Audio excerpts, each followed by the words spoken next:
Bienvenue, merci de votre présence. Après cette ouverture inspirante de M. Ménégo sur la souveraineté industrielle, nous allons explorer donc différents aspects de cette thématique. Pour nous parler de la souveraineté dans les secteurs de l'énergie, de la santé et de l'alimentaire, trois personnalités de référence. Madame Valérie Faudon, vous êtes déléguée générale de la Société française d'énergie nucléaire, bonjour. Monsieur Jérôme Geneste, bonjour, vous êtes président de France Chimie Aura, directeur des opérations de Sequans. Monsieur Marc Vera, bonjour, vous êtes chef cuisinier de renommée internationale et d'inspiration profondément régionale. Et pour nous éclairer sur l'engagement des régions et des organisations professionnelles, nous avons le plaisir d'accueillir Madame Stéphanie Pernaut. Bonjour, vous êtes première vice-présidente de la région Aura. Monsieur Hervé Morin, président de la région Normandie. Monsieur Patrick Martin, délégué du MEDEF. Et monsieur Alain Rousset, vous êtes président de la région Nouvelle-Aquitaine. Alors nous voici partis pour un moment d'intelligence collective. Avant de commencer les échanges, comme une idée, une image vaut 1000 mots, je vous propose cette représentation que nous allons voir à l'image de l'évolution des secteurs d'activité en France les 50 dernières années. On va peut-être l'envoyer en régie, voilà. Alors, à gauche, nous avons 1962, à droite, on peut le regarder sur le retour ici, à droite 2017. Donc en vert, on a le secteur primaire, l'exploitation des ressources, agriculture, pêche, forêt, minerais. En bleu, le secteur secondaire de la transformation, l'industrie, la construction. Et en rouge, le secteur tertiaire, les services, la finance, le commerce, l'enseignement. Donc une évolution qui montre clairement que la recomposition de notre économie est aujourd'hui un enjeu majeur. Et on commence à en parler sur le thème transversal de l'énergie, le sujet d'actualité numéro 1. Monsieur Hervé Morin, la Normandie que vous incarnez est la première région française pour la part de l'industrie dans son PIB. Quelle est votre perception de cette soudaine incertitude sur notre... Hop, je vous donne le micro, qui aurait dû être là. Tout d'un coup, ce petit flottement sur notre souveraineté énergétique. Bien, bonjour à toutes et à tous. Tout d'abord, écoutez, sur l'énergie, disons les choses assez simplement. Durant 2 quinquennats, la France a failli en abandonnant sa filière électronucléaire. Nous avions cette chance qui était probablement un des seuls facteurs où nous étions nettement meilleurs que les Allemands, c'était sur la question énergétique, avec des coûts de l'énergie plus faibles et avec cette capacité que nous donnait l'électronucléaire de pouvoir d'ailleurs exporter une partie de notre production à travers l'Europe. C'était pour notamment l'ensemble du secteur industriel électro-intensif un grand facteur de compétitivité. De l'autre, ça permettait à nos compatriotes d'avoir une énergie pas chère. Et c'était un facteur de soutien à l'industrie française absolument colossal. Eh bien, en l'espace de 10 ans, on en est là où on en est arrivé. Parce qu'on a abandonné la filière, parce qu'on a perdu des compétences. J'ai le souvenir d'avoir travaillé sur ces sujets il y a quelques mois au moment d'une campagne présidentielle et d'avoir procédé à toute une série d'éditions et d'entendre les représentants de France Industrie nous dire n'indiquez pas dans votre projet politique que nous allons avoir un programme électronucléaire comparable à celui qu'on a eu durant les années 60-70, parce que l'industrie française est incapable de produire les 54 réacteurs que nous avons été capables de construire en l'espace de 30 ans, parce qu'on n'en a plus les compétences. Et donc, très clairement, s'il y a bien un sujet sur lequel il est temps de réagir, c'est de permettre à la France de bâtir une filière électronucléaire solide, qui par ailleurs a l'avantage de nous donner des atouts considérables à l'exportation. Quand vous regardez le nombre de pays qui ont décidé de relancer la filière électronucléaire, je vous rappelle que même les Allemands ont décidé de ne pas déconnecter 2 centrales compte tenu de la crise énergétique du moment. Donc c'est le premier sujet. Le second sujet, on va avoir, je ne vais pas être plus long parce qu'on est 8, le second sujet, on va avoir une PPE dans quelques mois, une loi de programmation pluriannuelle de l'énergie. Il y a des secteurs, quand on regarde les choses objectivement, la France a raté complètement la filière solaire. Grosso modo, il y a 30 ans, moi j'ai le souvenir, j'étais président d'un groupe parlementaire, je suis allé voir le ministre de l'époque après avoir été rencontrer le cluster qui existait à Chambéry sur les panneaux solaires, etc. Et les technos du ministère de l'époque m'ont expliqué qu'il n'y avait aucune chance, ça n'avait aucun sens. Au bout du compte, on achète nos panneaux solaires aujourd'hui en Chine. Bien. Sur la filière de l'éolien, au bout du compte, ce sont quand même des acteurs industriels qui ne sont pas français, il ne faut pas se raconter d'histoire. Or, on avait bâti le modèle en se disant on aura des grands acteurs industriels français qui sont sur ce sujet. Chez GE, Siemens, pour faire simple. Bien. On a d'autres filières qui peuvent exister. J'en prends une. L'hydrolien, les courants marins, qui a été abandonné dans la précédente PPE. Eh bien, il faut absolument que dans la prochaine PPE, cette filière industrielle qui repose notamment sur des entreprises françaises, puisqu'il s'agit de compétences qui sont proches de la construction navale, eh bien, il faut que cette filière-là puisse se développer et s'inscrire dans la durée grâce, grosso modo, à la reconnaissance d'une filière qui est reconnue à l'échelle européenne, mais qui n'est pas reconnue en France. Et puis, par ailleurs, il faut bien entendu continuer à soutenir la filière de l'éolien offshore. Il faut développer des parcs, parce que derrière, on a tout de même aujourd'hui un réseau industriel, même s'il n'est pas français, et des sous-traitants qui comptent sur les futurs parcs d'éolien. Mais honnêtement, s'il y a bien un scandale d'État de ces 10 dernières années, ça a été l'abandon de la filière électronucléaire pour une seule et unique raison, une posture politicienne qui a consisté à faire des cadeaux à Europe Écologie Les Verts. Il faut dire les choses telles qu'elles sont.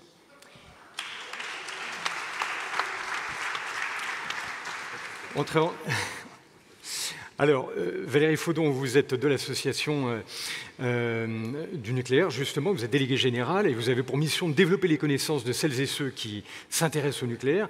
Alors, en réaction à ce que vient de dire M. Hervé Morin, aujourd'hui, de façon un peu dépassionnée, vous, de votre côté, de façon pragmatique et dépassionnée, justement, où en est le nucléaire français ? Puisque c'est notre sujet là. Oui, alors c'est tout à fait vrai que depuis plus de 10 ans même, le débat énergétique français, il a été focalisé sur l'opposition entre le nucléaire et renouvelable, qui sont deux énergies bas carbone. Vous savez que le nucléaire français, une nouvelle étude le met à 4 grammes de CO2 par kilowattheure. Si on compare à une centrale à charbon, c'est 1000 grammes. Vous voyez qu'on est quand même très très bas carbone, comme les renouvelables. Alors, ce débat, cette opposition entre nucléaire et renouvelable, ça a finalement un peu gâché le débat, parce que beaucoup de Français ne savent pas aujourd'hui que 60% de notre consommation énergétique, c'est du pétrole et du gaz. Et là, on s'en rend compte. Donc, on est dépendant aujourd'hui pour 60% de notre consommation énergétique d'import de pétrole et de gaz. Voilà. Alors, le nucléaire, il a été bâti pour sortir justement des fossiles dans notre consommation électrique à un moment de crise énergétique, et la guerre du Kippour et le premier choc pétrolier, qui est assez similaire à ce qu'on vit aujourd'hui. Et ce qui est paradoxal, puisqu'on va rentrer bientôt en débat sur la construction de 6 nouveaux EPR, dont les 2 premiers à Penly. Et le débat va démarrer fin octobre par la commission de débat public. Pour rappel, à cette époque-là, 70% de notre électricité en France était produite avec des énergies fossiles, avec du fioul. On avait des centrales au fioul. En 1973, EDF était le premier consommateur de pétrole en France, qui est absolument incroyable aujourd'hui. Donc on a, sur la partie électrique de notre consommation énergétique, on est quasiment souverain, puisqu'on a 90% d'électricité, enfin entre 70% nucléaire et 20% de renouvelable. Donc on a une position, je veux dire, très très bonne par rapport à l'ensemble de nos voisins européens. Les seuls qui sont comme nous, c'est la Suède, aussi avec un mix nucléaire et renouvelable assez fort. Donc ce qui est important aussi de comprendre dans la crise énergétique actuelle, c'est que le nucléaire, comme les renouvelables, ne sont absolument évidemment pas dépendants des coûts du gaz. Voilà. Donc c'est le fonctionnement du marché européen qui fait qu'aujourd'hui, les prix de gros de l'électricité sont indexés sur le prix des centrales, le coût de production des centrales à gaz. Mais nous, en fait, dans la crise énergétique actuelle, les coûts de production du nucléaire et les coûts de production des renouvelables n'ont pas changé. Donc, si on avait une bonne régulation en place, et on est vraiment très heureux que ce débat se mette en place sur la régulation des marchés de l'énergie, on pourrait faire bénéficier aux Français et aux entreprises françaises, autrement que par le bouclier fiscal, du fait qu'on produit en France aujourd'hui de l'électricité qui est extrêmement bon marché. Voilà. Alors on me dit souvent, alors vous me coupez parce que je peux parler, non, on me dit souvent, mais on n'a pas que l'uranium, donc je vais répondre à cette question parce qu'évidemment elle est importante. Alors l'uranium aujourd'hui c'est 5% du coût de production de l'électricité nucléaire, donc c'est un coût très bas, donc le coût de production d'électricité nucléaire n'est pas sensible au cours de l'uranium sur les marchés internationaux. Et bien sûr, les pères de la politique énergétique française dans les années 70 ont prévu, je veux dire, la souveraineté, ce n'est pas l'autarcie. La souveraineté, c'est la solidité et la résilience des chaînes d'approvisionnement. Sur l'uranium, on a une chaîne d'approvisionnement extrêmement solide. Alors d'abord, on a 2 ans de stock sur notre sol. Alors pourquoi? Parce que l'uranium, c'est très dense, donc ça se stocke très facilement. Le gaz, on a plusieurs mois, mais sur l'uranium, on a plusieurs années. Ensuite, on a une diversification des approvisionnements très importante au niveau d'Orano, qui est notre fabricant de combustible en France, et bien sûr au niveau d'EDF, c'est-à-dire qu'on a une double diversité. On a 30 ans de réserve dans le monde, dans le portefeuille minier d'Orano. Et enfin, aussi très important, il est évidemment transformé sur notre sol, cet uranium. On a entendu récemment quelqu'un qui disait « mais non, on est dépendant des Russes et des Chinois ». Non, pas du tout. On convertit l'uranium sur le site de Malvézy en Occitanie. On l'enrichit sur le site de Tricastin en Aura et on fabrique le combustible nucléaire sur le site de Romans-sur-Isère. Donc on a une chaîne totalement souveraine en ce qui concerne notre combustible nucléaire. Voilà. Relance donc de la filière nucléaire, le mix. Patrick Martin, les prix de l'énergie qui commencent à peser fortement sur l'activité des entreprises, 2 challenges d'envergure pour le MEDEF. Côté entreprise, encourager une production vertueuse, ils sont incités quasiment tous les jours, et puis côté organisation, proposer des accompagnements pour nourrir et soutenir l'écosystème. Oui, bonjour à toutes et à tous. Je voudrais commencer par remercier l'Association des régions de France de nous avoir invités. MEDEF, 190 000 entreprises, par définition implantées dans tous les territoires, dans tous les secteurs d'activité, à travers nos 119 structures territoriales ou les dorénavant 99 fédérations qui composent le MEDEF, et sur une très bonne dynamique, je dirais, de recrutement. On a une sensibilité chaque jour un peu plus forte en faveur des territoires. Je l'incarne d'une certaine manière avec tous mes collègues présidentes et présidents de région MEDEF ici présents. Et on est absolument convaincus à l'expérience des faits. On a tous en tête la sinistre période Covid, que c'est la proximité, que c'est la réactivité, que c'est la bonne intelligence entre acteurs publics et privés qui permet de réagir du mieux possible, vite et bien. Alors ce sujet de l'énergie, il était pendant, je rejoins complètement ce qu'a dit Hervé Morin sur le massacre de la filière nucléaire française. Nous sommes au MEDEF, nous, très pro-nucléaire, également très pro-ENR, encore qu'on puisse considérer le nucléaire comme une ENR d'une certaine manière. Mais on est dorénavant dans une situation critique qui est multifactorielle. C'est, pardon de cette expression extrêmement grossière, c'est la loi de l'emmerdement maximum. La mise à l'arrêt d'un certain nombre de réacteurs nucléaires n'a rien à voir avec la guerre en Ukraine, mais ça tombe au même moment. Et au même moment donc où l'activité économique globalement se tient plutôt, on partage le rehaussement de l'objectif de croissance française en 2022 à 2,7% qu'a énoncé Bercy il y a 3 jours dorénavant, mais on voit bien que derrière il y a un risque d'effondrement qui est essentiellement lié au prix et à la disponibilité de l'énergie.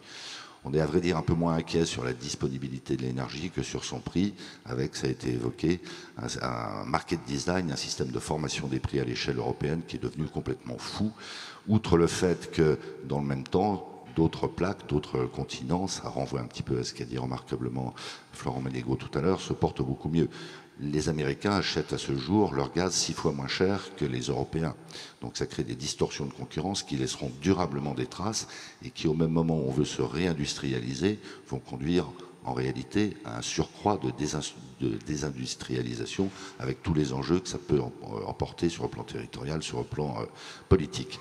Donc pour finir de manière extrêmement concrète, nous on est un peu abasourdis par ce qui se discute actuellement au niveau de la Commission européenne, semble-t-il soutenu par les pouvoirs publics, qui, pardon de ce mauvais jeu de mots, va déboucher sur une nouvelle usine à gaz. Je ne sais pas si ça évoque quelque chose, je pense que oui, dans l'esprit de beaucoup d'auditeurs. On est parti pour recomposer ce qu'on a connu s'agissant du Covid avec les secteurs S1 et S1 bis, qui est éligible à une aide, qui ne l'est pas, quelle taille d'entreprise, quel secteur d'activité, des dispositifs d'une technocratie, d'une complexité, d'une illisibilité totale. On en a la démonstration. Le gouvernement avait mis en place un plan dit de résilience pour aider les énergo-intensifs. 3 milliards avaient été réservés à cet effet. Bruno Le Maire a dit que seuls 500 millions avaient été distribués. C'est faux, il n'y a que 10 millions qui ont été distribués au même moment où Accor et Acri, les entreprises industrielles pour commencer, mais pas que, demandent qu'on les soutienne sur le plan du prix de l'énergie. Donc nous, ce que l'on demande, c'est ni plus ni moins qu'un système simple, lisible, automatique, qui nécessairement comportera des risques d'effet d'aubaine.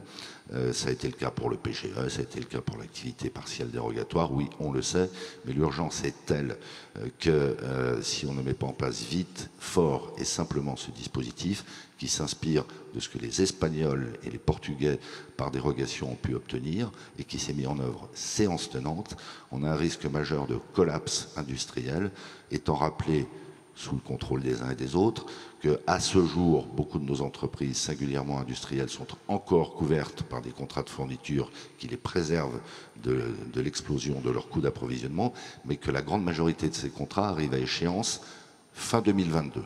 Et donc, tout ça crée une frénésie, les prix de marché sont devenus aberrants, en tout cas insupportables pour les entreprises. Si collectivement on peut obtenir de l'État, de la Commission européenne, ce dispositif simple de mise en œuvre automatique, je pense qu'on s'épargnera un véritable drame.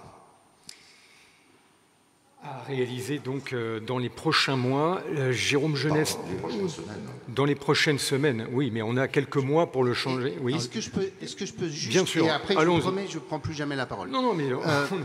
Juste dire une chose, la question, c'est à mon sens pas celle des aides de l'État, c'est la suspension de la directive sur la fixation du prix de l'électricité. Parce que le prix de l'électricité qui est fixé en fonction du prix marginal de la production du dernier kilowattheure est débile. Parce que ça reposait sur l'idée qu'on allait inciter des gens à investir dans des nouveaux moyens, des nouveaux facteurs de production d'électricité en fonction du coût marginal. Sauf que construire une centrale nucléaire ou autre chose, c'est 50 ans ou 70 ans, grosso modo, de production. Donc on n'investit pas en fonction du coût marginal. Et donc ce qu'il faudrait, c'est que vraiment la Commission européenne et les États membres de l'Union décident de suspendre cette directive et de revenir à un marché réglementé pendant quelques mois, parce que le prix de l'électricité, il ne vaut pas ça. C'est que de la spéculation, et comme le disait Alain, avec des gens qui s'en foutent plein les poches. C'est ça le sujet, quoi. Non, je n'ai pas voulu développer, mais on dit exactement la même chose. Quand j'ai parlé du market design, c'est la terminologie consacrée, bien française, on est évidemment d'accord, il faut casser la spéculation. Que c'est un coût pour les finances publiques, on peut le craindre quand même. Mais entre deux mots, choisissons le moindre, même si le MEDEF est très attentif à l'état des finances publiques nationales. Juste un commentaire. Oui, bien sûr, avant de passer au sujet d'après, oui. Un exemple, hein, puisque dans l'industrie chimique, il y a les gazo-intensifs, vous en parliez, il y a également des électro-intensifs et des gazo-intensifs. Leurs usines sont déjà à l'arrêt, ou partiellement à l'arrêt. Pendant ce temps, les importations d'ammoniac des États-Unis vers l'Europe ont fait x15, les importations de PVC des États-Unis vers l'Europe ont fait x4, et l'éthylène, c'est x3. Donc on est dedans, c'est pas dans quelques mois, c'est maintenant. Et voilà, et c'est très très très critique. Et alors l'empreinte carbone, vous imaginez l'impact. Voilà, solution très complexe. Alors on va garder. Peut-être, si vous permettez de compléter ce qui était dit tout à l'heure. Cette crise énergétique, je partage cette dernière intervention d'Hervé Morin, c'est totalement stupide. Hein. Mais il ne faut pas oublier qu'on est engagé dans un réchauffement climatique d'un danger massif. On le vit plus particulièrement en Gironde et en Nouvelle-Aquitaine avec les incendies, on le voit, ce qui pose des problèmes à l'agriculture, ce qui pose des problèmes à l'industrie et à tout le cadre de vie. Donc, allons rapidement, ce qui suppose des investissements massifs, vers une décarbonation. Les entreprises, je crois, enfin je parle sous le contrôle du vice-président du MEDEF, sont engagées, sont peut-être celles qui vont le plus loin dans la décarbonation, y compris les cimentiers qui produisent 20% de réchauffement de gaz à effet de serre dans nos régions. Le deuxième point, sur la filière nucléaire, ça commence, je disais à Hervé en aparté, depuis beaucoup plus longtemps. Je rappelle que le président Sarkozy confie à l'ancien président de la SNCF, d'EDF, François Rosely, un rapport qui est resté confidentiel. Ce rapport conclut à une perte de compétences dès l'époque du quinquennat de Sarko. Okay, par ailleurs, le CEA continue de travailler sur les autres générations, sous votre contrôle. C'est-à-dire comment j'utilise les déchets pour faire un système d'économie circulaire et pour alimenter les centrales de 3e génération. Ça a été continué. Ce qui a été arrêté dans le quinquennat précédent, c'est ces études. C'est ces études qui ont été arrêtées. Et ça, c'est une erreur totale. Parce que quand on perd la compétence, on perd, le président de Michelin le disait tout à l'heure, on ne la rattrape pas. Comme on n'a pas rattrapé sur les cellules photovoltaïques, comme on n'a pas rattrapé sur les principes actifs des médicaments, on va peut-être en parler tout à l'heure. Et donc, on est en décrochage technologique aujourd'hui. Et on est en décrochage technologique aujourd'hui, pas simplement pour des raisons fiscales, c'est que depuis 30 ou 40 ans, on n'a plus de politique industrielle dans ce pays.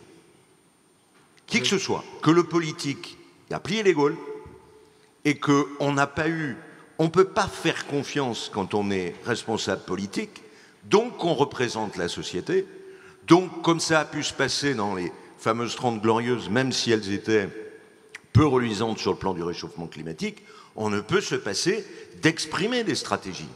Et ces stratégies-là, elles peuvent embarquer tout le monde.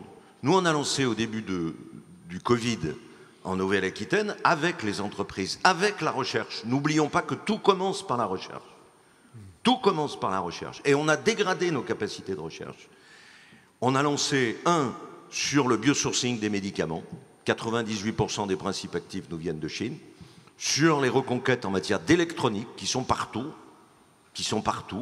aujourd'hui. Et on commence à avoir une attractivité et des résultats intéressants.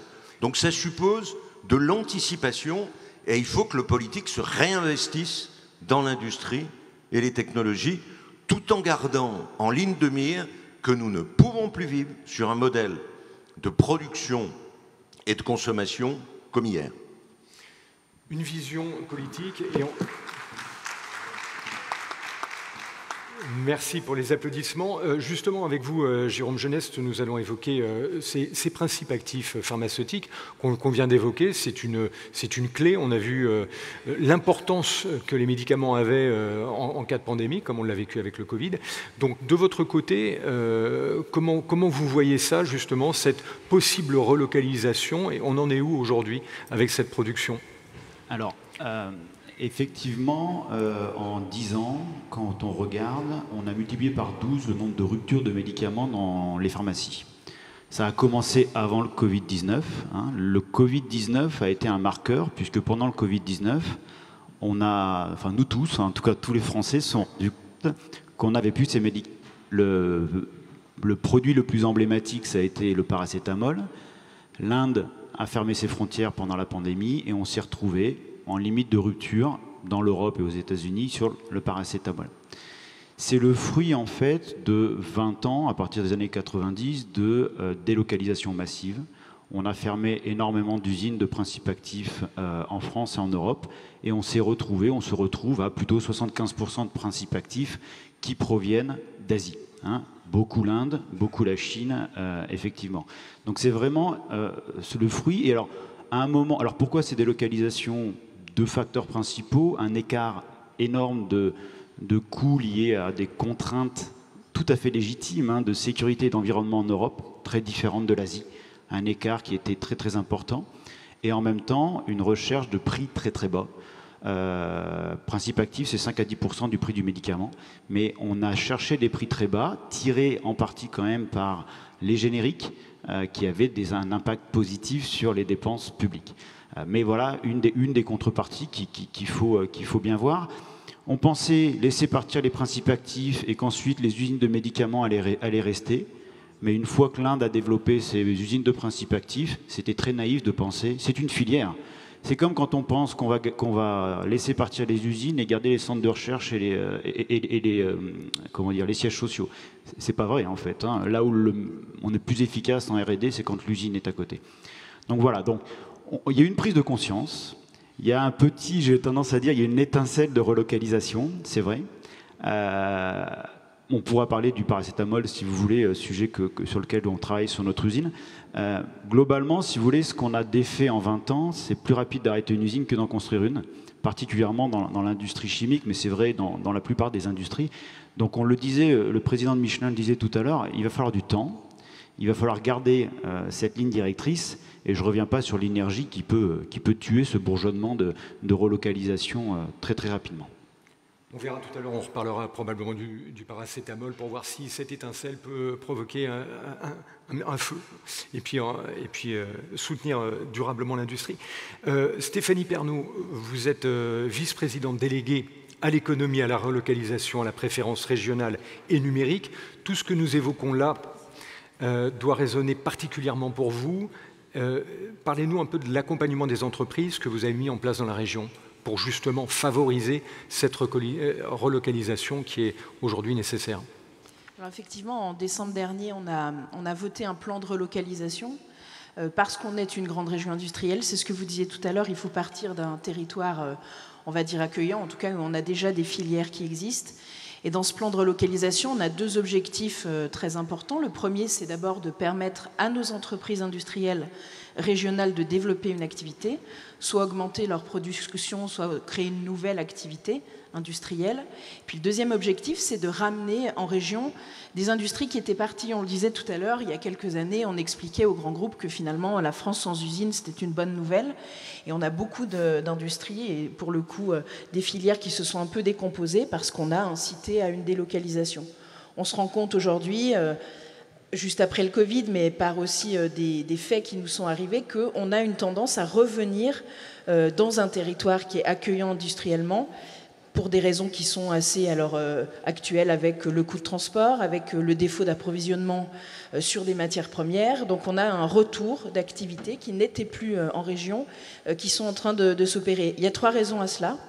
La première raison, c'est que les filières existent toujours, elles doivent être stratégiques. On ne ramènera pas des activités aujourd'hui qui n'ont aucun intérêt à être présentes en France pour des raisons de coût du travail, pour des raisons de filières qui n'existent pas. Mais sur nos filières stratégiques, à haute valeur ajoutée, on a un retour de ces entreprises qui trouvent un écosystème, des fournisseurs, des clients et la possibilité de se développer.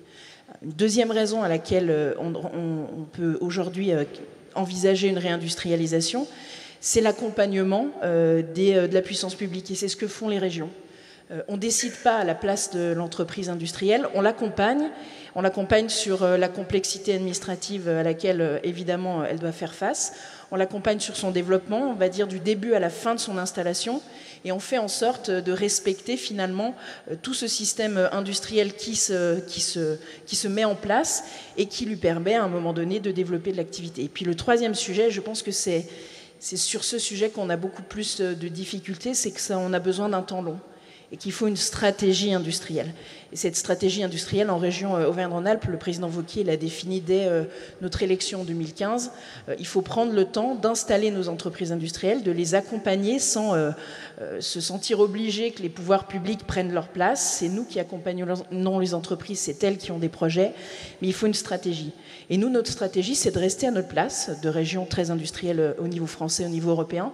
C'est toujours une chose d'être premier, mais c'est très difficile de le rester. Nous, on souhaite le rester, à la fois pour le rayonnement de nos entreprises, parce que ce sont des créations d'emplois. Dans le cadre de ce plan de relocalisation, on a un objectif de 30 000 emplois nouveaux créés, mais c'est aussi pour avoir un vrai positionnement européen et finalement conforter nos entreprises industrielles dans le jeu d'interaction mondiale et dans la concurrence qui se fait et qui se fera de toute façon tout le temps avec le bloc asiatique ou avec les États-Unis. Pour ça aussi, on a besoin d'une stratégie nationale qui aujourd'hui, alors peut-être est au balbutiement de quelque chose, mais a aussi besoin de cette stratégie, et cette stratégie, on ne la trouve pas encore prégnante dans les politiques publiques qui sont conduites. Bien.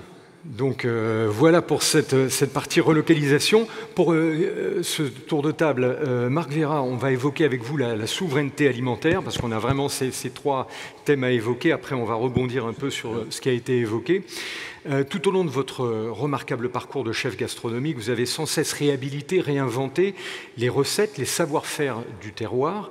Quel est votre regard sur ce challenge aujourd'hui qu'il y a aussi dans l'alimentaire de mieux gérer les ressources agriculture, écoutez, pêche.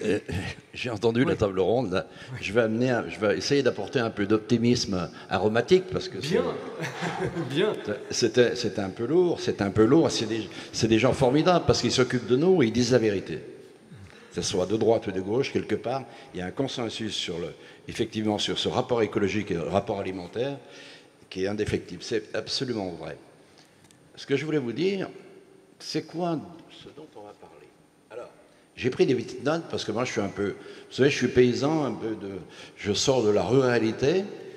Accessibilité à l'alimentation pour tous. C'est ça le débat. Alors, par quoi commence-t-on? C'est un long sujet, tout ça. Eh bien, on va commencer par la jeunesse, par l'éducation auprès de la jeunesse, l'information auprès de la jeunesse. Ça, c'est essentiel. Et c'est dommage, parce que la journée n'est pas propice à ça, mais il y aurait eu quelques écoles ici parmi nous. Il faut qu'ils entendent la bonne nouvelle, la vraie nouvelle, la nouvelle de l'optimisme. L'optimisme alimentaire, c'est quoi? En même temps, on préserve le monde paysan. Quand on est... Hein, tu en sais quelque chose, Hervé? La préservation du patrimoine, des terroirs, c'est quelque chose d'essentiel. Donner cette information de l'intérieur, c'est-à-dire informer les jeunes. Vous savez, ils sont à l'écoute, hein. Puis ils ont un moyen de transmission extraordinaire aujourd'hui, avec leur iPhone. C'est le bon côté, pas toujours le bon, mais celui-ci, ça peut l'être. Et puis, l'identification alimentaire, ça pourrait faire partie de l'éducation générale, l'éducation nationale. C'est quoi? Simplement expliquer ce qu'est l'aliment. L'aliment, vous savez, c'est tout simple, c'est notre vie. Si on est tous là, tous ici, c'est grâce à l'alimentaire. S'il n'y a plus d'aliments, c'est fini. La vie s'éteint. C'est un peu comme l'écologie, vous savez. L'écologie, vous savez, moi j'ai une pensée extraordinaire pour l'écologie. C'est que l'écologie, elle est liée à l'économie. Moi, je sors du monde paysan. Il faudrait peut-être commencer par ça, ce système d'éducation. Quand tu sors de ta chambre, tu éteins le bouton. Tu ne laisses pas couler l'eau courante tout le temps. Tes épluchures, tu les donnes aux animaux. Tout ça, c'est une économie importante. Et puis surtout, moi, ce qui me fait sortir de mes gonds, c'est qu'aujourd'hui, on produit toujours plus à travers la mondialisation. On produit toujours plus. Et on gaspille toujours plus. C'est formidable. Le gaspillage, 30% de l'alimentation. Non mais c'est terrorisant. Il y a des gens qui meurent de faim. Et en plus, on peut faire des économies extraordinaires.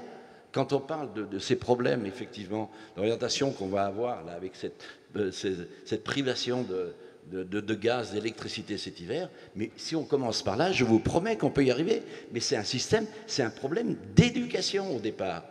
Éducation, vous savez. Moi, je le vois dans les écoles, je le vois auprès des écoles. La jeunesse le mérite. Mais il faut l'informer. Vous savez, j'ai toujours, par exemple, parce que je pense qu'on ne dit pas toujours les choses pour qu'ils le ressentent de cette manière. Vous savez, il y a une chose éblouissante. Il y a quelques années, on manquait de boulangers. Donc, M6 s'est affilié avec la Fédération des boulangers. Ils ont monté le meilleur boulanger. Et il y a eu plein de boulangers, sous les sunlights, et la boulangerie, et ça y est, c'était la mode. Et maintenant, comme par hasard, on manque de boulangers. Pourquoi? Manque d'information. C'est un métier marginal, il faut se lever la nuit, le levain il se fait la veille. Donc il y a cette perspective-là, on doit vraiment la prendre en compte. C'est hyper important. Et la formation des jeunes, on va peut-être rester sur ce sujet qui est assez central. Restons sur la formation. Je voulais terminer. Après, je vous laisse la parole, je suis très bavard. Mais avec mon vocabulaire. Tout à fait. Après, on va rester. C'est un vocabulaire du cœur et un vocabulaire d'amour, la nourriture. Tout à fait. Je peux vous le dire. Je suis paysan. Vous savez que j'ai eu la première GAEC avec mon papa à Manigot. Vous vous rendez compte? Et nous avons acheté avec mon papa la première machine à traire. Donc, si tu veux, je sais que l'alimentaire, il sort de la terre. Et l'alimentaire, elle monte vers le ciel et on s'en sert. Et l'alimentaire, tant qu'on n'a pas compris, qu'on n'a fait pas... il faut absolument faire passer ce message, que l'alimentation, elle est spirituelle. Et je pèse mes mots, parce que tant qu'on n'a pas compris ça, ça ne fonctionnera pas, parce que c'est un mode de vie, et c'est la meilleure pharmacie, elle se trouve dans l'assiette. Donc vous vous rendez compte, les économies qu'on peut faire parallèlement, c'est extraordinaire. D'ailleurs, je vois que vous acquiescez tout ça. Hein. Ah, bien sûr, mais je vois bien que vous êtes gourmand. Mais, non, mais c'est... On l'a vu hier, on est sur... sur des terres de grande gastronomie. Alors, restons, parce que là, comme on est 8 et puis que le temps tourne, il faut faire circuler la parole. On va rester sur la formation, sur les jeunes. Un sujet central, on l'a vu dans l'étude avant, présentée en ouverture. Pour les jeunes aujourd'hui, des solutions à mettre en place, comment ça se passe au niveau formation dans le médical par exemple, et puis on évoquera aussi dans cette filière très technique, très ingénieure, votre regard sur cette thématique de la formation, qui est cruciale, hein, Monsieur Ménégo l'a rappelé tout à l'heure. Sur cette thématique, je pense qu'on est vraiment au niveau territorial, c'est-à-dire que la situation de... On a quand même une mobilité des salariés qui est assez faible, globalement, donc les solutions, elles sont territoire par territoire. Dans notre branche, la solution à Commentry ne sera pas la même dans la vallée de la chimie, ne sera pas la même à Roussillon, sur la plateforme chimique de Roussillon. Ça, déjà, c'est quelque chose, donc on doit travailler effectivement avec les régions et avec les territoires, j'insiste vraiment. C'est vrai aussi sur l'énergie d'ailleurs, mais on y reviendra peut-être, mais sur des solutions locales. On a au sein de la branche 2 CFA, par exemple, donc sur lequel on forme les gens au métier de l'industrie chimique. On a Interfora, un gros lycée professionnel, un gros CFA, centre de formation par l'apprentissage, qui est donc dans la vallée de la chimie, qu'on gère effectivement là, au niveau de la branche. Et on a un CFA sur la plateforme de Roussillon, le lycée Verguin, un tout petit lycée professionnel. Donc, voilà, globalement, on a des difficultés pour recruter, ça dépend des territoires, c'est en train de s'accentuer. Les métiers comme les métiers de maintenance qui étaient déjà en tension avant, ça s'accentue. Donc la relocalisation, il faudra des compétences. Il faudra des compétences dans les territoires où on va se redévelopper. Le fait d'avoir un cluster comme ça, avec un écosystème rassemblé, c'est favorable justement pour incorporer dedans des centres de formation. L'exemple de la plateforme de Roussillon, dans nos métiers, si vous voulez, il y a 1500 salariés, c'était qu'un citron de poulain qui a très longtemps. C'est 1500 salariés, il y a une quinzaine d'entreprises, vous mutualisez tout. La formation, l'énergie décarbonée, puisque c'est une plateforme décarbonée à 85%. C'est une des raisons pour laquelle le paracétamol se fabriquera ici, si vous voulez. Donc voilà, ces écosystèmes doivent se faire autour de sites existants. Soyons optimistes, il reste des usines en France. D'accord ? Donc on partira des usines existantes et on développera autour de ces usines. Je voulais juste poser une question. On pose une question. Ici à la table ronde, mais vous qui défendez les territoires, vous êtes des gens exceptionnels. Je dois remercier notre présidente. J'ai écouté son discours hier, la présidente des régions, un discours extraordinaire. Laurent, un discours exceptionnel. Il y avait absolument réunion là. Non mais simple. Non mais écoute. Non, simplement, je voulais vous poser les questions suivantes. Non mais écoute. Oh mais il est. Quel provocateur. Une question. Mais écoutez, je vais te poser les questions. Toi qui défends les territoires, les terroirs, où est-ce que tu places dans les terroirs et les territoires McDonald's? Ah, c'est important, non? Alors, allez, on répond. C'est peut-être un petit peu hors sujet en termes de souveraineté. Non, c'est pas hors sujet, pas du tout. C'est pas hors sujet, d'accord. C'est pas hors sujet. En tous les cas, pas sur l'alimentaire. Pas sur l'alimentaire, d'accord. Pas sur l'alimentaire. Alors, je vais rebondir là-dessus. Comment pourrait-on avoir une chaîne gastronomique qui se développe, française, avec une recette... Mes chers monsieur, la gastronomie, elle débute avec une salade bien assaisonnée. Qu'est-ce que vous voyez par gastronomie? Mais ça commence par là. Vous avez l'accès à tous, d'accord? Oui. Eh bien, accès à tous. Je pense qu'au niveau de l'éducation, on peut avoir un enseignement à l'école qui indique où l'on peut manger et manger bien. Manger bien, parce que je veux pas vous faire un théorème sur la nourriture et les scandales, les scandales de l'alimentation, parce que c'est épouvantable. Alors, d'un côté, vous avez les terroirs, et heureusement qu'on a toute cette table ronde qui défendent la vérité, l'honnêteté, la contribution, effectivement, du paysan, des produits locaux, c'est exceptionnel. Et à côté de ça, vous avez un système industriel qui a fait d'énormes progrès, attention, tout n'est pas critiquable, et puis il y en a d'autres qui sont dans l'absurde. Alors, ce que j'entends, juste, Marc, parce que je sais que vous aimez bien, voilà, il faut passer à autre chose. Ce que j'entends qui peut être intéressant, effectivement, c'est d'avoir des conseils sur l'alimentaire dans les cantines, ne pas seulement nourrir, mais peut-être aussi éduquer le style d'alimentation et l'importance de l'alimentation dans les cantines. Ça peut être une piste intéressante. Sur la formation, puisqu'on reste là-dessus, comment ça se passe dans la filière nucléaire avec les ingénieurs? Est-ce que vous avez des problèmes de recrutement, un petit peu comme dans tout? Comment ça se passe à ce niveau-là? Oui, donc nous, on a une très grosse filière. En fait, on a la 3e filière industrielle française derrière l'aéronautique et l'automobile. Okay. On a 220 000 employés et on a 3200 entreprises. On a beaucoup d'entreprises parce qu'on a un ancrage territorial très fort autour des sites industriels et on en a beaucoup, des sites de production, des sites de fabrication.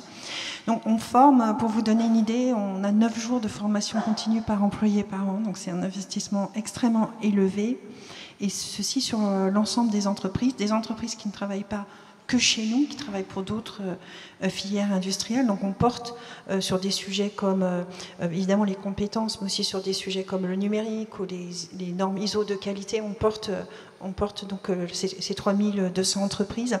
Ce que je voudrais insister, c'est qu'on a des problèmes de recrutement comme toute l'industrie. On recrute actuellement beaucoup. On a eu un renouvellement de génération qui s'est fait au début des années 2010.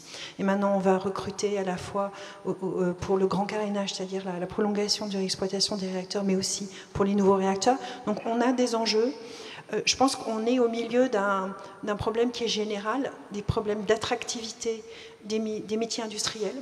Il y a encore une très mauvaise image des métiers industriels associés à Émile Zola ou associés à Charlot et les temps modernes. Voilà. Donc les métiers industriels ont une mauvaise image. Donc il faut pouvoir montrer ce que c'est qu'un métier industriel aujourd'hui. Il y a des robots, c'est propre, enfin bon, voilà, choses comme ça. C'est hyper intéressant, évidemment. Ça, c'est un sujet vraiment important. L'autre sujet qu'on a, c'est un sujet que pendant des années, c'est vrai, on n'avait pas officiellement pas d'avenir. Je dirais jusqu'en février 2022, on n'avait pas d'avenir puisqu'on devait fermer des unités assez rapidement et on n'avait pas non plus de construction neuve. Donc maintenant, on a un avenir et ça, c'était un sujet parce que par exemple sur un forum métier, un jeune qui s'approche, ça m'intéresse, et ses parents vont lui dire mais non, ça va fermer. Donc voilà, donc ça change énormément le fait d'avoir un avenir, le fait d'être bas carbone, c'est-à-dire de contribuer à quelque chose qui a du sens, de produire de l'électricité, c'est quelque chose aussi bien sûr utile et qui a du sens. Je voudrais juste, avant de perdre la parole, insister sur la notion d'écosystème territorial et industriel. C'est extrêmement important et nous, un exemple qui a été bien documenté par l'Observatoire des territoires de l'industrie, c'est Chalon-sur-Saône, c'est la Bourgogne-Franche-Comté. C'est une région qui n'a pas de production nucléaire, mais qui a un écosystème énorme autour de la métallurgie, autour de Chalon-sur-Saône, et sur lesquels à Chalon-sur-Saône, on a à la fois, évidemment, et ça c'est très important, de jamais séparer la R&D des usines, ça c'est vraiment extrêmement important, mais des systèmes de formation sur des métiers en tension comme les soudeurs, mais des systèmes aussi de développement du numérique, des recrutements d'ingénieurs.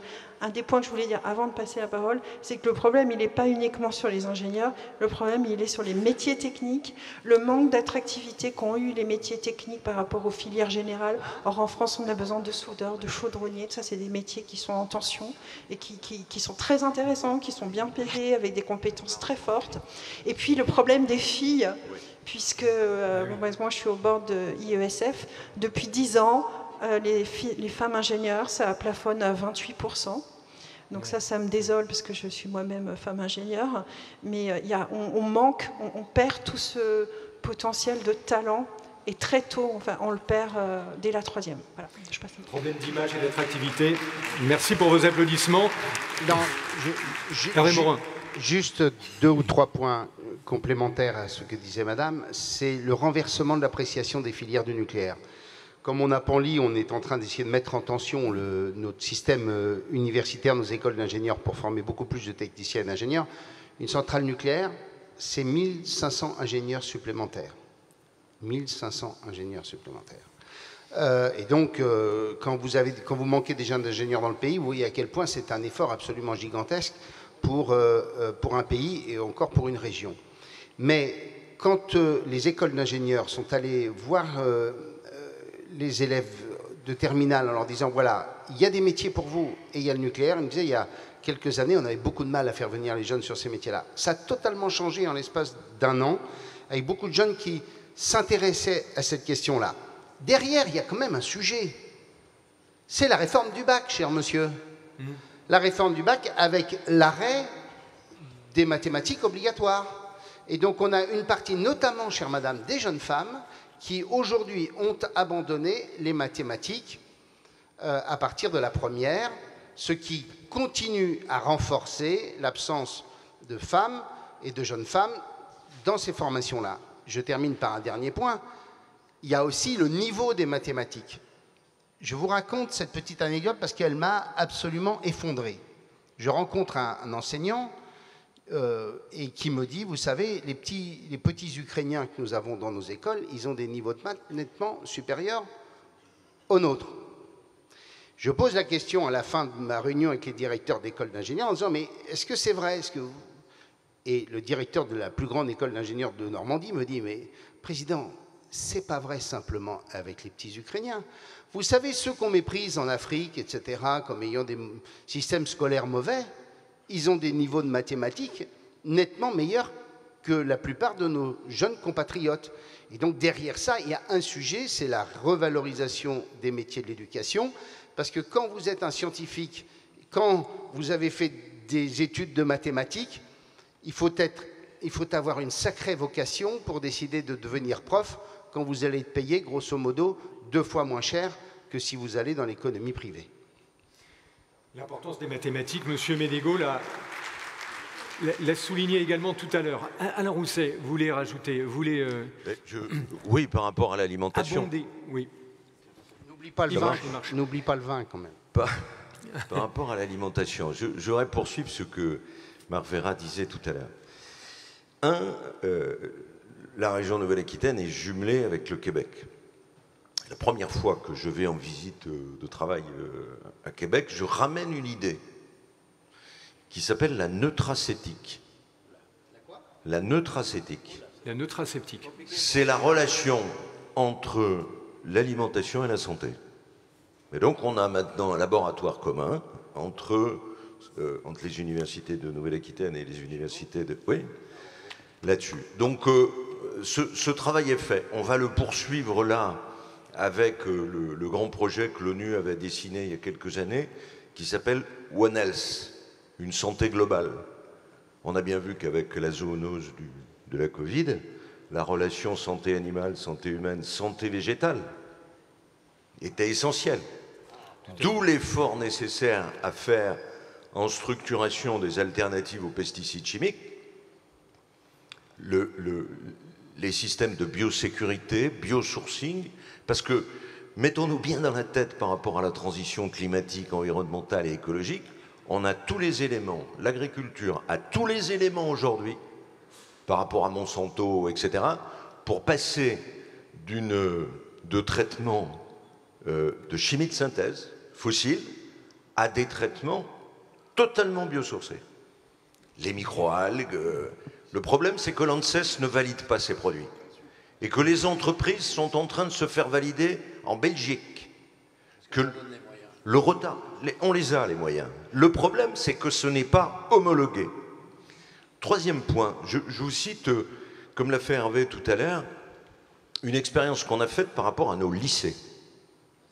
Les lycées, c'est, pour nous, je ne sais pas Hervé, nous, c'est 24 millions de repas. 24 millions de repas.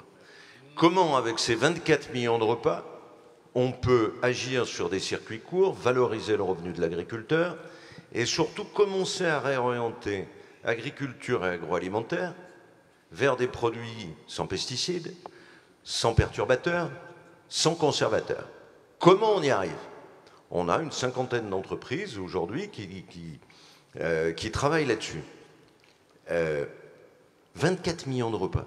On a créé une structure, parce que l'avantage des régions, c'est qu'elles co-construisent tout avec leur écosystème, que ce soit des chefs cuisiniers ou que ce soit des industriels, des scientifiques, des syndicalistes, le mouvement associatif. Ce que Paris ne peut pas faire, ce que Paris ne peut jamais faire et n'a jamais fait. J'ai présidé l'Association des régions de France pendant 12 ans, et quels que soient les gouvernements, j'ai vu ce qu'étaient les réunions de concertation. Je parle sous contrôle du vice-président du MEDEF. C'est-à-dire, vous avez un premier tour de table après le discours du Premier ou de la Première ministre, ensuite des ministres, on fait un premier tour de table, et puis les ministres lisent la réponse, il n'y a pas d'échange, il n'y a aucun échange. Nous, c'est pas pareil, parce qu'on se voit souvent, on se fait engueuler sur les marchés, etc. Alors je continue. On crée avec les gestionnaires et les chefs de cuisine des lycées, c'est-à-dire l'agent de l'État et l'agent de la région, même si les gestionnaires devraient être sous notre responsabilité, comme d'ailleurs les lycées professionnels. J'en profite pour faire passer un message que Carole développera cet après-midi. Lycée professionnel, ça doit être sous la responsabilité totale de la région. Bon. Donc on a créé ce truc-là. Donc on y met les collèges, on y met les EHPAD, on y met, etc. Aujourd'hui, on adresse 65 millions de repas. 65 millions de repas. Donc vous imaginez ce que la commande publique peut, en termes de qualité, de lutte contre le gaspillage. On a divisé par 2 le gaspillage dans les lycées.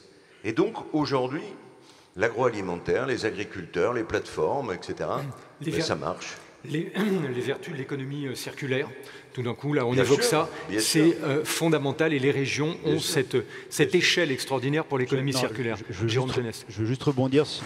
Oui. Je veux juste rebondir sur l'impact de la commande publique. L'impact de la commande publique, on a travaillé il n'y a pas longtemps avec les HCL de Lyon en termes d'échange, mais sur les médicaments, c'est pareil. S'assurer que le prix du médicament, donc on ne regarde pas que le prix, mais qu'on regarde où sont fabriqués les principes actifs, quelle est l'empreinte environnementale. C'est pas facile, hein. C'est pas simple à faire, hein, parce que le principe actif, il est derrière la boîte de médicaments. Mais la commande publique est un axe important, effectivement, pour relocaliser l'industrie. C'est une aide importante, quoi. Ne regardons pas sur les médicaments, pardon, 98%, vous me confirmez, des principes actifs viennent de Chine. 75%.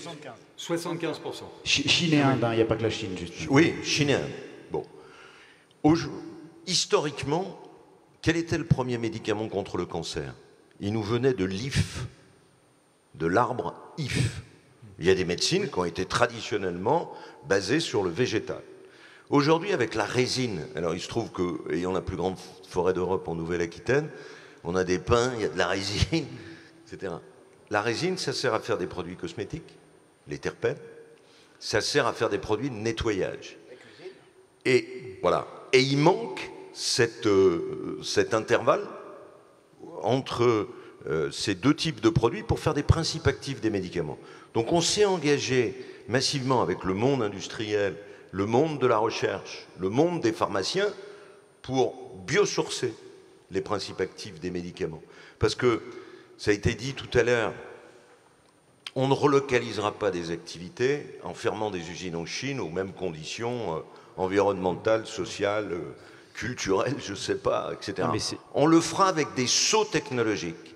Ce qui fait que ce dont on a besoin aujourd'hui, c'est d'un effort massif de la recherche. Et pardon de le dire après Hervé Morin, je l'ai dit aussi tout à l'heure, nous sommes dans une phase de décrochage technologique et scientifique massif en France. On va toujours bien manger, mais alors je peux vous dire, parce que 30 milliards dont on nous parle du plan de relance, mais pardon de le dire à l'échelle de la planète, à l'échelle de ce sursaut technologique, c'est peanuts. Taïwan met 145 milliards pour reconstituer une nouvelle usine de microprocesseurs. L'Allemagne met 100 milliards, 86 milliards pour refaire son réseau ferroviaire. Nous, cherchez l'erreur. Alors, Patrick Martin. Alors, ce que vient de dire Alain Rousset est pour nous entrepreneurs une évidence. On a tendance, bien à la française, à échanger entre nous, il le faut, mais le niveau de jeu, le niveau de compétition internationale est en train de se rehausser d'une manière brutale. Alors, si on parle de souveraineté, pardon, c'est le sujet qu'il ne faut pas aborder. Je l'aborde quand même parce que je suis convaincu qu'entre nous, on peut sortir par le haut avec des solutions intelligentes. On a un enjeu de compétitivité financière.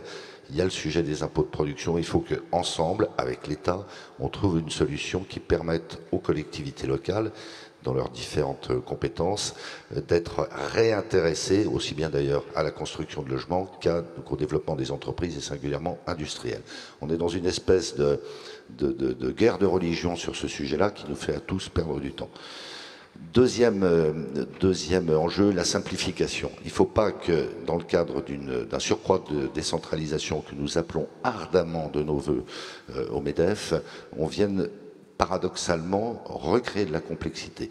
C'est quand même édifiant, j'attire l'attention de chacun là-dessus, c'est quand même édifiant que l'État se déjuge lui-même en faisant voter une loi par ailleurs très intelligente, la loi ASAP, ou en s'apprêtant à faire voter ce projet de loi porté par Agnès Pannier-Runacher pour simplifier les implantations d'installations ENR, c'est la démonstration que l'État lui-même reconnaît que les dispositifs qu'il a mis en place sont inopérants.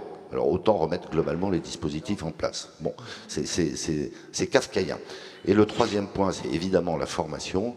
Nous, on souscrit totalement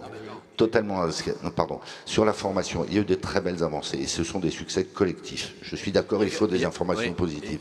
Moi, je voulais simplement, simplement une parenthèse. Écoutez, quand on parle de l'alimentation, de l'alimentaire, quelle disposition vous avez pris pour l'eau? L'eau, c'est source de vie. Qu'est-ce qu'on va faire? Je viens d'apprendre qu'en Espagne, qui est beau, où une chaleur, je crois qu'il y a une différence de 2 degrés avec la France. Oui. Il y en avait plus avant. Il ne manque pas d'eau. Ils ont des réserves d'eau intelligentes qu'ils ont fait depuis 15 ans. Alors, que faisons-nous? Que faisons-nous, nous, les régions? Mais Marc, ça renvoie complètement à ce que je dis. Il faut arrêter de se faire des nœuds dans le cerveau et à un moment donné, avec une forme de courage politique, je risque le mot, il faut prendre des décisions et ne pas écouter le dernier qui a parlé, celui qui a parlé le plus fort. Bien, sur la formation, immense succès collectif sur l'apprentissage, faisons tout pour le pérenniser, mais en ayant un focus particulier sur les formations infra-bac. C'est vrai que singulièrement pour l'industrie, mais pour le bâtiment également, l'idée qu'il n'y ait que 18% de nos apprentis qui soient des mineurs, donc a priori plutôt dans les formations infra-bac, et que ce soit le segment le moins dynamique de l'apprentissage, interpelle. Ça ne veut pas dire qu'il faut nécessairement renier ce qui existe en post-bac et jusqu'à des niveaux de formation supérieurs. La réforme des lycées, excellente chose. Je finis là-dessus, excellente chose, si elle est menée à bien, parce qu'on commence à entendre qu'il faudra du temps, oui, il faut partout du temps, à part qu'on est rattrapé par la patrouille. Je finis simplement en disant ça. Nous, au MEDEF, et Carole Delga le sait, on va prendre des initiatives fortes. C'est pas un scoop planétaire, mais pas plus tard qu'hier soir, on a emporté la décision des partenaires sociaux sur la base d'une idée du MEDEF pour renforcer considérablement nos relations avec les différents niveaux de collectivité et singulièrement, parce que la compétence économique est quand même essentiellement là, avec les régions. C'est un signal fort qui ne doit pas être perçu d'ailleurs comme une provocation par l'État central, dirait les Corses, mais que d'afficher publiquement cette position avec des enjeux absolument centraux, évidemment celui de la formation, celui de la mobilité, qui est un facteur déterminant de pouvoir d'achat, d'accès à l'emploi, de reconversion, d'attractivité des territoires. Donc on ne manque pas de sujet. Et mon propos, c'est simplement de dire que, outre le plaisir que j'ai d'être ici en représentant le MEDEF, mais je parle avec mes tripes d'entrepreneurs ancrés dans tous les territoires français, on est absolument convaincus que c'est la voie de sortie. Allons au plus près du terrain avec des interlocuteurs qui quotidiennement, je reprends l'expression, vont sur les marchés, les entrepreneurs plutôt devant leurs clients, et c'est ainsi qu'on avancera. On y est bien décidé. Eh bien, on va rester sur cette très belle conclusion. Le temps tourne et la journée va continuer. Merci à toutes et tous de nous avoir éclairés. Le sujet était très vaste. On va continuer bien sûr à en parler tout au long de cette journée. Merci à vous. On peut vous applaudir très fort. Merci, effectivement.